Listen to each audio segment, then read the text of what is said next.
ဒေါသဆိုတာလောဘရှိလို့ဖြစ်နေတာသူကလောဘရှိတော့လိုချင်တယ်လိုချင်တော့ရတယ်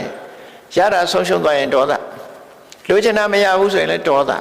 သူကလာအနာနောက်ကကပ်ပြီးတော့အဲ့ဒါကြောင့်မို့ရာဂကင်းသွားတာနဲ့တပြိုင်နက်ကာမရာဂကင်းသွားတာနဲ့ဒေါသလည်းကင်းထွက်သွားတယ်အနာဂတ်အဆင့်ဖြစ်သွားပြီနောက်ဆုံးမှာရှင်ထဲမှာရှိတဲ့အမှန်မသိမှုအဝိဇ္ဇာတို့ပြန့်လွင့်နေတဲ့ဥဒိစ္စတို့ကိုယ်အထင်ရောက်နေတဲ့မာနတို့ရူပဘုံအရူပဘုံရူပဇံအရူပဇံတွေဟာတန်တရားဝကလွတ်တဲ့အရာတွေ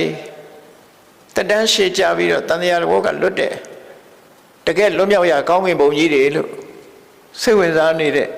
တွေ့တာမျောလင့်နေတာလည်းပဲပျောက်သွားမရှိတော့ဘယ်ပုံမှမတွေ့တာတော့ဒါကိုရူပရာကအရူပရာကစံတရားတွေစံတရားကြောင့်ရတဲ့ပုံတွေပေါ်မှာလဲယုံကြည်အားကိုးတဲ့စိတ်ဓာတ်တွေမရှိတော့ဘူးအဲ့ဒါကြတော့ယဟနာဖြစ်သွားပြီလို့ဆိုလို့တယ်ပေါ့အဲ့ဒါကိုမြတ်စွာဘုရားဆိုလိုတာအပမဒေနအပမရတရားဖြင့်ပမာဒံမေ့လျော့နေတဲ့ပမာရတရားကိုပဏိတောသိပညာရှိတဲ့ပုဂ္ဂိုလ်ဟာယထာနုတတိဖယ်ရှားနှုတ်ပယ်ပြီးတော့ပြစ်လိုက်တဲ့အခါမှာတဲ့အဲ့ဆိုင်သူ့ရဲ့အသိဉာဏ်นี่သူဟာထက်တန်းကြတဲ့ပုဂ္ဂိုလ်ဖြစ်လို့အတောကောရှင်ထဲမှာဘာမှပူလောင်တာမရှိတော့ဘူးဒါကြောင့်ပညာပါဒရမရောရှပညာတည်းဟူသောမျှော်စင်ကြီးပေါ်တက်ပြီးတော့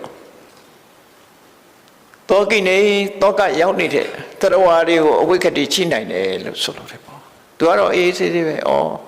ငါကတော့အဲ့ဒီတောကတွေငါမှမရှိတော့ဘူးလွတ်သွားပြီဆေးလေနေတယ်ဟိုမှာတောကဖြစ်ပြီးဗျာများနေတဲ့ပုဂ္ဂိုလ်တွေကိုကြည့်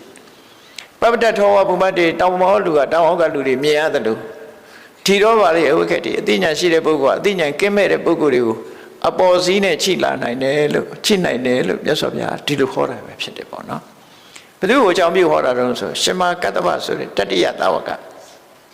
ရှင်သာရိပုတ္တရာရှင်မောက္ကလံပြီးရင်တတ္တိယတာဝကလို့ဆိုကြတယ်ရှင်မာကတ္တဗကြီးကိုအကြောင်းပြုဟောတယ်